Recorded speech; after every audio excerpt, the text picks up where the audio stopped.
Hey everyone, you wanted more stories? I've got 3 insane ones for you today. Grab your popcorn.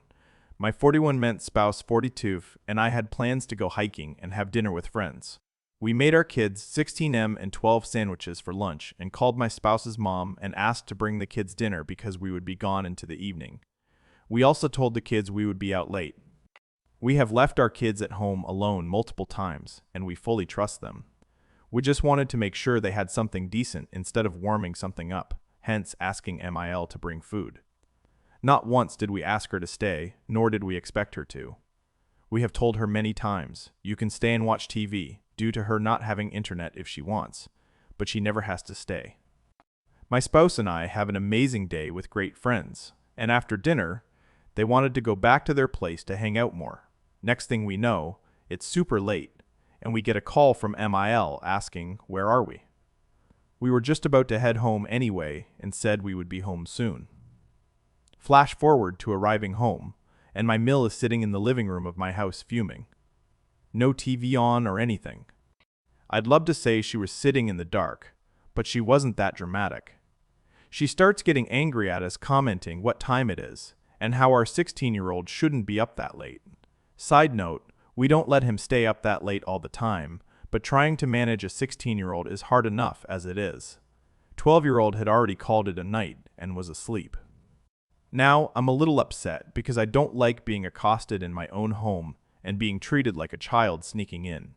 I proceed to tell her she did not have to stay. She was only supposed to grab dinner. She then tells us how disrespectful it is for not telling her where we were and why we were coming home so late. Now, if she had said this in a caring tone or even worried, this would not be a problem. This came off in a very angry tone. Even when leaving, she slammed the front door. Now today she is saying it wasn't about when we came home, but rather she was worried and we did not tell her when we were coming home or where we were.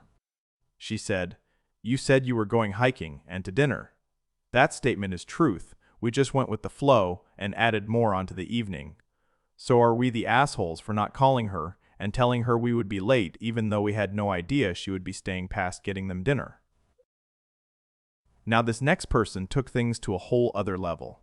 When I was a much younger man, I worked as a shift manager at a McDonald's in the UK. One day, there was a young-ish mother with 3 kids in the restaurant, probably ranging from 8 to 13. They were running riot, which was annoying but fine. It was only when they left I realized the extent of the state they'd left things. The girl working the dining area came up to me looking a bit pissed off and said I might want to get someone to come cover her, as this is going to take a while. I went to take a look and told her instead that I'd take care of it, as I felt bad for her. The entire table was littered with food and empty boxes. That's not a big deal. I never expected people to clear their tables. However, what the kids had also done was smear ketchup all over the seats and the wall. This wasn't accidental. You could see their handprints where they had tried to write things in the sauce. I found they had also chewed their fries and then spat it out and stuck it all to the underside of the table. The mother had just watched them do this and not said a word.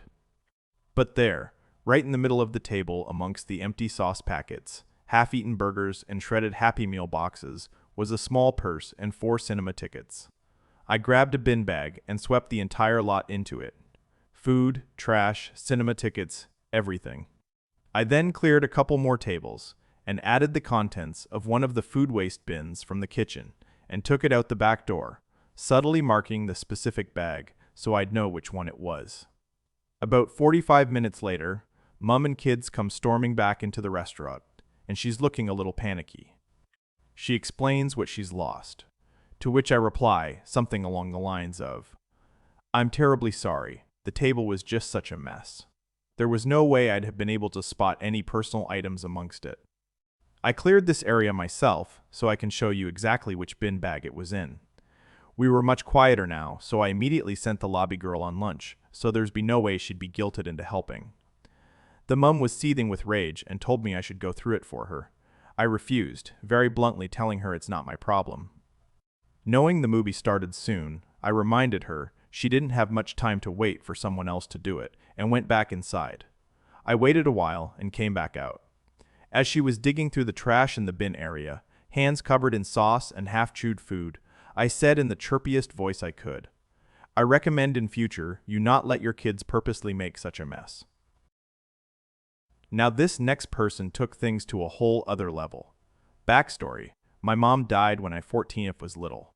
She had been sick for a while, and before she died she set everything up so I would go to her best friend Katie.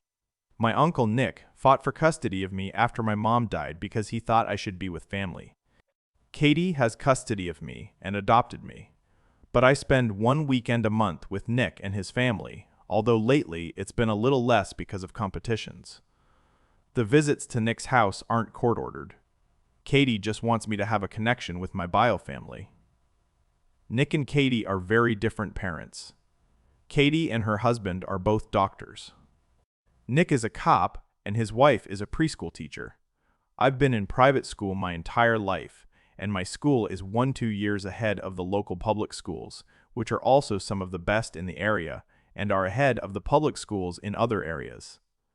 Nick and his wife homeschool their kids, 10, 14, 16, mostly for political reasons.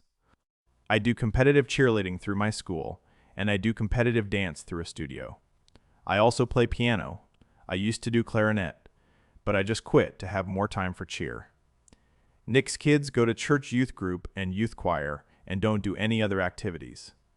Katie also makes me earn my allowance. I have to work, and she'll match whatever I make at the end of the month, and Nick just gives his kids money whenever.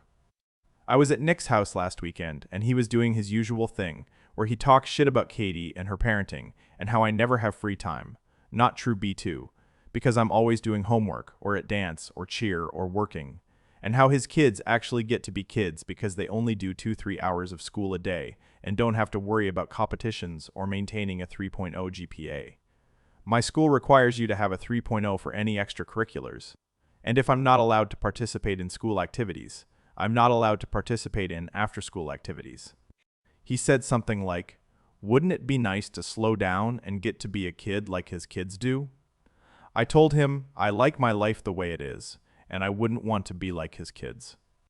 I'm going to start dual enrollment college classes next year, and I don't know if his kids are even going to be able to go to college, considering my 10-year-old cousin still can't multiply single-digit numbers, and my 14-year-old cousin is technically a grade above me, but she can't solve simple linear equations. Plus, they don't have any hobbies. Every time I come over, we just go to the mall and look around and watch movies at their house and eat a lot of fast food. He got pissed because I have no right to criticize his parenting and insult his kids, so he called Katie and told her to pick me up early, because I'm a spoiled, entitled brat that thinks I'm better than them. Katie thinks I should have just smiled and nodded and that I went a little too far. We've decided it'll be best if I don't go to their house for a while.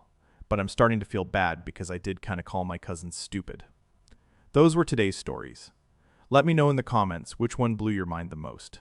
Like, subscribe, and I'll see you tomorrow with more.